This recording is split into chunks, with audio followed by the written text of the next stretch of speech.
জোড়া ভূমিকম্পের তাণ্ডবে লণ্ডভণ্ড ল্যাটিন আমেরিকার দেশ ভেনেজুয়েলা।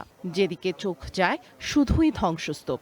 সময় গড়ানোর সাথে সাথে বাড়ছে মৃত্যুর মিছিল। স্থানীয় সময় বুধবার রাতে মাত্র ৩৯ সেকেন্ডের ব্যবধানে ৭.২ ও ৭.৫ মাত্রার দুটি শক্তিশালী ভূমিকম্পে কেঁপে ওঠে ভেনেজুয়েলা। মুহূর্তের মধ্যে ধসে যায় দেশটির শত শত ভবন।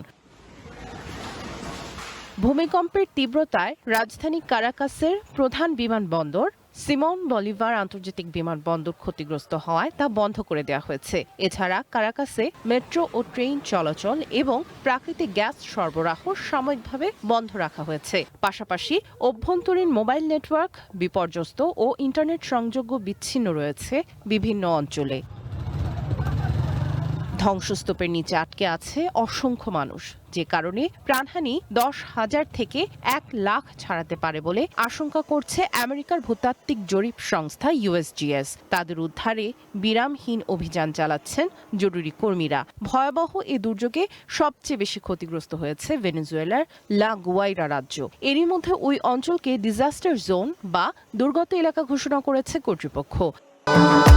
ভবিষ্যৎ হোক নিরাপদ, বিনিয়োগ হোক বিশ্বস্ত, আর আমার পছন্দ সল্ট বে। ওয়েলকাম টু সল্ট বে।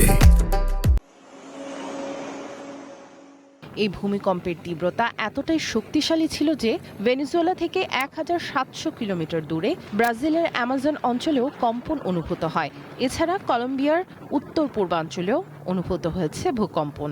আমেরিকার প্যাসিফিক সুনামি ওয়ার্নিং সেন্টার প্রথমে সুনামি সতর্কতা জারি করলেও পরবর্তীতে তা তুলে নেয়। পরিস্থিতি মোকাবেলায় জরুরি অবস্থা ঘোষণা করেছেন দেশটির ভারপ্রাপ্ত প্রেসিডেন্ট ডেলসি রদ্রিগেজ। হাসপাতাল ও ঘরবাড়ি পুনর্নির্মাণের জন্য $200 মিলিয়ন তহবিল ঘোষণা করেছে ভেনেজুয়েলা সরকার। আগামী কয়েকদিনের জন্য শিক্ষা প্রতিষ্ঠানগুলো বন্ধ ঘোষণা করে সেগুলোকে আশ্রয় কেন্দ্র হিসেবে ব্যবহারের নির্দেশ দেওয়া হয়েছে। সামিয়া জান্নাহ, ওয়ান ইন্টারন্যাশনাল ডেস্ক।